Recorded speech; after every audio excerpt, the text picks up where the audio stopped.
Welcome to the Saul's Newsstand News Review for September 27th, 2019. An op-ed from the New York Post states, Pelosi's impeachment flip-flop changes everything.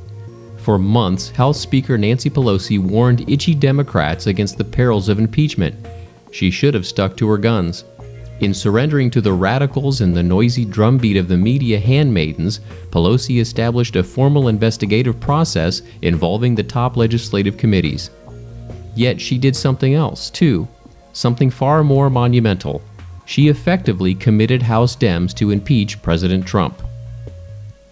Because of what she said and did, if the House doesn't go all the way, it will be a political disaster, either failing to take a vote on articles of impeachment or failing to get enough votes among her majority to pass any articles, which would be seen as political exoneration for Trump, likely leading to his re-election. And if all that weren't risky enough, consider another scenario. If House Dems do impeach Trump on grounds that much of the public sees as flimsy and concocted, they could win the battle and lose the war. Indeed, no matter what the House does, there is a next to zero chance the GOP-controlled Senate would convict the president absent clear and convincing, quote, high crimes and misdemeanors. Ironically, a full examination of the facts could make Biden the first casualty of the impeachment jihad. He is already a weak frontrunner, and even if he did nothing legally wrong in dealing with Ukraine, the fact that his son was enriching himself by free riding on the coattails of his father's job won't sit well with progressive voters, many of whom already dislike and distrust Biden. An article from the Epoch Times reports, Trump campaign and GOP raised $5 million after Pelosi's impeachment inquiry announcement. The Trump campaign and the Republican National Committee announced on Wednesday they had raised at least $5 million in donations, just a day after House Speaker Nancy Pelosi announced that a formal inquiry into impeaching President Donald Trump was underway.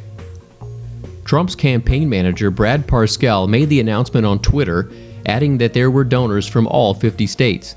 Less than an hour later, Parscale hinted that the sum of the donations could be higher.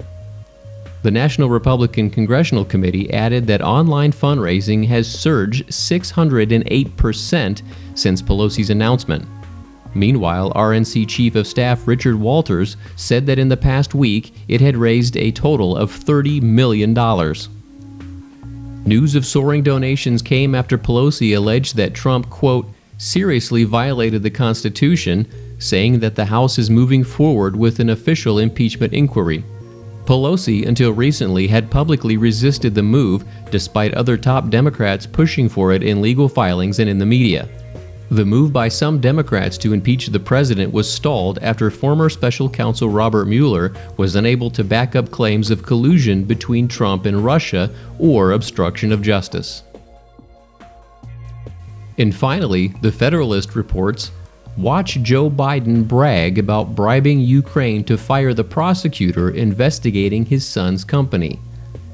The media has had a field day over new hearsay accusations that President Trump was wrong to ask Ukraine leaders to investigate political corruption relating to Joe Biden. Predictably, several House Democrats have used this news cycle to again demand Trump's impeachment.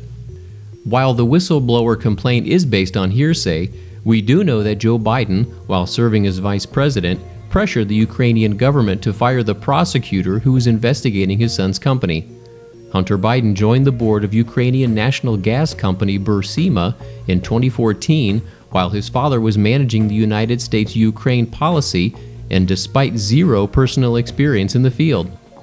Joe Biden was so proud of his role in the prosecutor's removal from investigating the company paying his son $50,000 per month merely to serve on its board that he actually bragged about it in a 2018 speech at an event for the publication Foreign Affairs. I remember going over convincing our team, or others too, convincing us that we should be providing for loan guarantees. And I went over for, I guess, the 12th, 13th time to Kyiv, and I was supposed to announce that there was another $1 billion loan guarantee. And I had gotten a commitment from Poroshenko and from Yatsenyuk that they would take action against the state prosecutor, and they didn't. So they said they were walking out to press conference. I said, no, I said, we're not going to give you the $1 billion. They said, you have no authority. You're not the president. The president said. I said, call him. I said, I'm telling you, you're not getting the $1 billion. I said, you're not getting the $1 billion. I'm going to be leaving here. And I think it was, 6 hours? I said, I'm leaving in 6 hours. If the prosecutor's not fired, you're not getting the money. Well, son of a bitch. Got fired. And they put in place someone who was solid. At the time Hunter Biden joined its board, Bursima was embroiled in allegations of corruption, allegations serious enough that Ukraine's prosecutor general launched an investigation into the company. And that concludes your Saul's Newsstand News Review for September 27th, 2019.